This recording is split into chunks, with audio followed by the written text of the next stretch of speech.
Sometimes what seems like the darkest day can end up bringing a lot of color to your life. That's what my mom, Rebecca Ellerman, discovered. Over the years, she's taught that to me and my sisters, Sarah Peyton and Annie. The final member to be added to our family was my little brother, and my mom will never forget the day he was born, September 15th, 1999.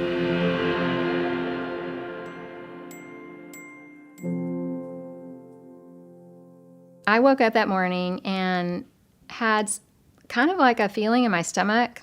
It didn't seem like the other 3 births. The baby was born very easily, 7 pounds, 14 ounces, right on time. But as soon as he was born, there was my bedside nurse, and her first words were, "Oh, it's another floppy." I kind of like looked around and I thought, what in the world does that mean? And I saw my OB, sweet woman, had delivered my other 3 children, and I saw her back up and just be staring at that baby with a deep concern.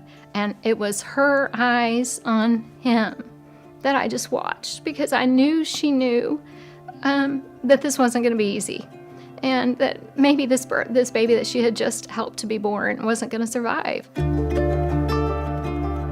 And we had named him Trey Daniel Ellerman.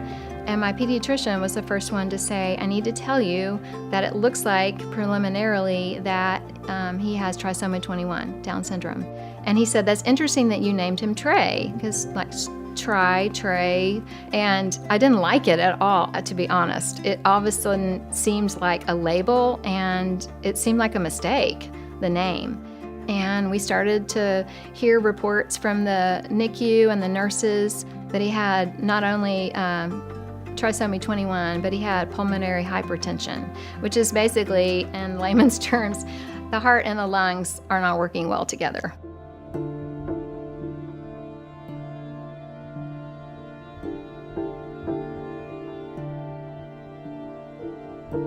So on day 2, when they told me he doesn't look like it's going to make it, and do you want to see him one more time? I walked through that NICU door, and they pointed him out, and he said, that's him, that's Trey. And I fainted. I fell into my friend's arms. I'm like, that cannot be my child. He was so blown up with medicine and steroids that he was just like he looked like you could take a pin and pop him. He was huge and not in a healthy way. And he was bouncing on this machine, and I can't do it. I cannot do that. At that time, I said to the doctors, "Would it be okay if I change his name?"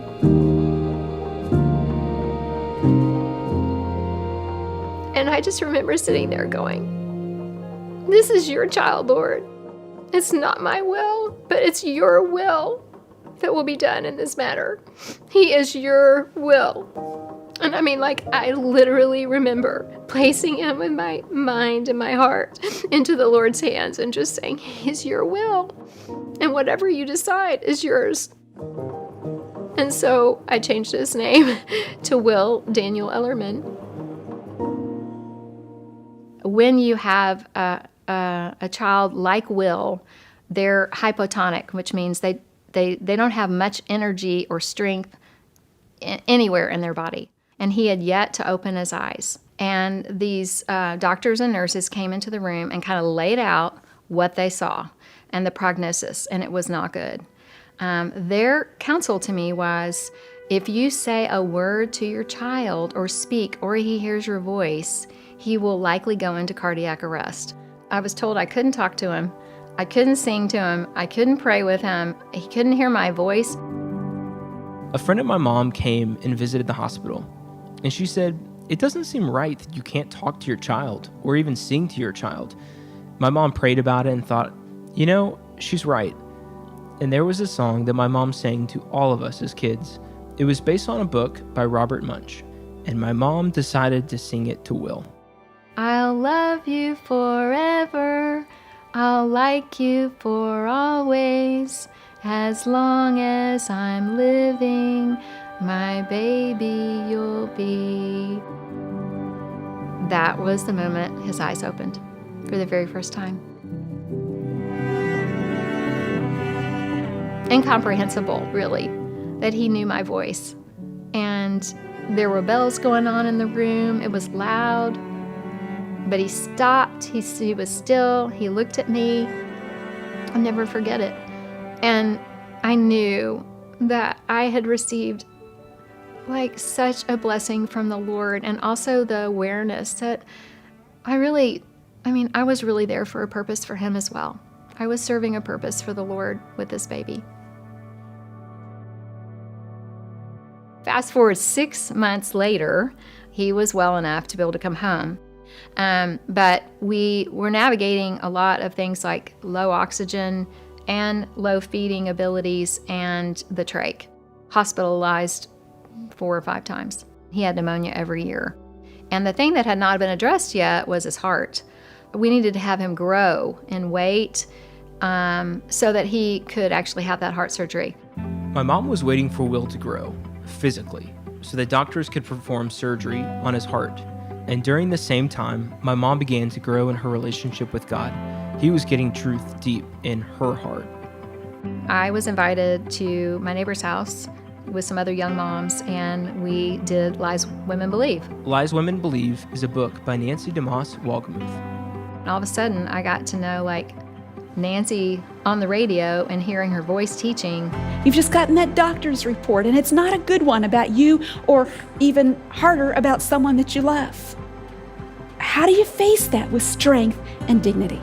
And it just became our daily routine with my kids and everything. We just listened to Nancy. In the midst of these circumstances, whatever they may be, heaven reigns.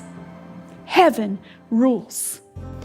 If my mom had not connected with Revive Our Hearts, I don't know if I would have known how to cultivate an intimate relationship with the Lord, because my mom she has pointed me and shown me what it looks like to wake up and to abide or cultivate that relationship with the Lord. And so I don't know where I would be. I don't even know if I would know how to study my Bible at this age. And I was desperate. And I probably didn't even know how desperate I was. But I know that it was a lifeline to me. My mom wanted to share that lifeline with others who were going through their own struggles. So she joined the Revive Our Hearts monthly partner team. That meant she told others about Revive Our Hearts, she prayed for the ministry, and she supported the ministry financially each month. I just wanted to be a part of seeing what God was doing in lives all around the world.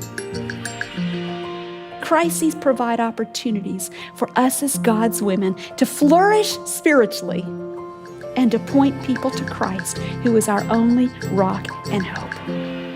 My mom traveled to Little Rock, Arkansas to hear Nancy teach for Revive Our Hearts. In fact, here she is listening to Nancy. And guess who else came? That's me. I came with my mom that day. Nancy taught on trusting God with our future, and at the age of 13, that had a huge impact on my life. A few years later, I became a monthly partner with Revive Our Hearts, and now my wife, Megan, and I are still part of the team. But we're not the only monthly partners in our family. My mom and sisters went to a conference hosted by Revive Our Hearts called True Women 16.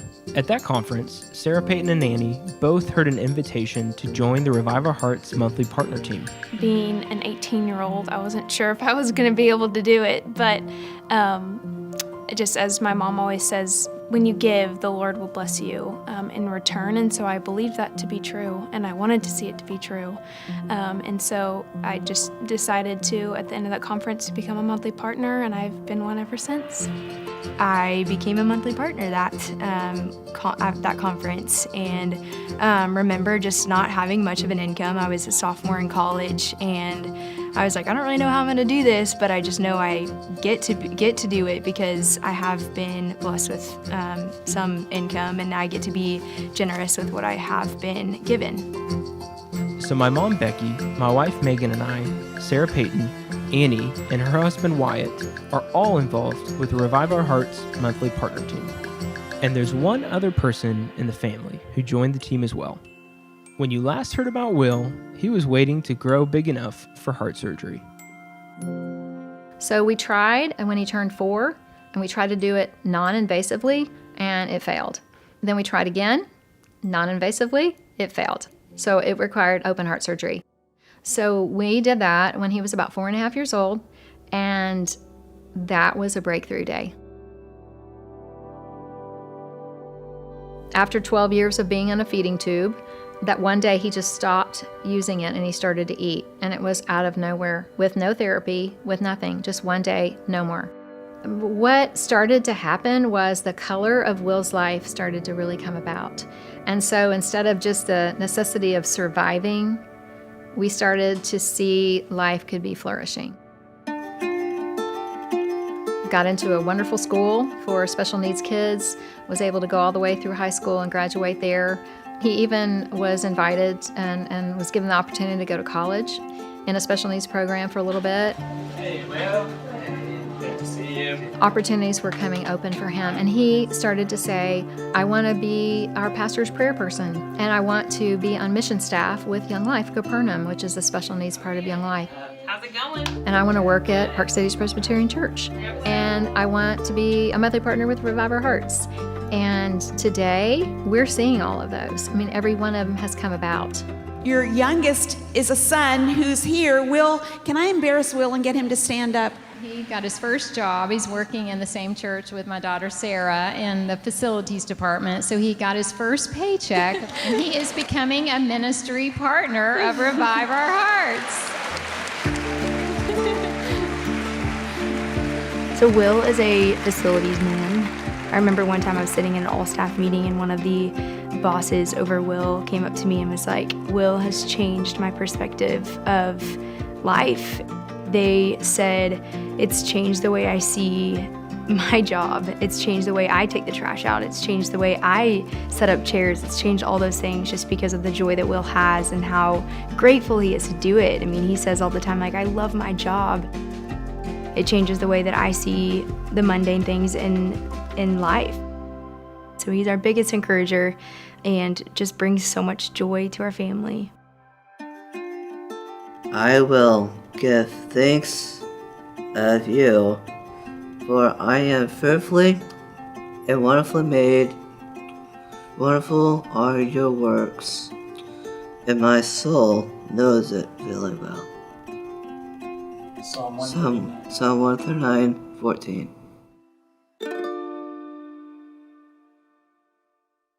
Okay. I'll love you forever. I'll like you for always. As long as I'm living, my baby you'll be.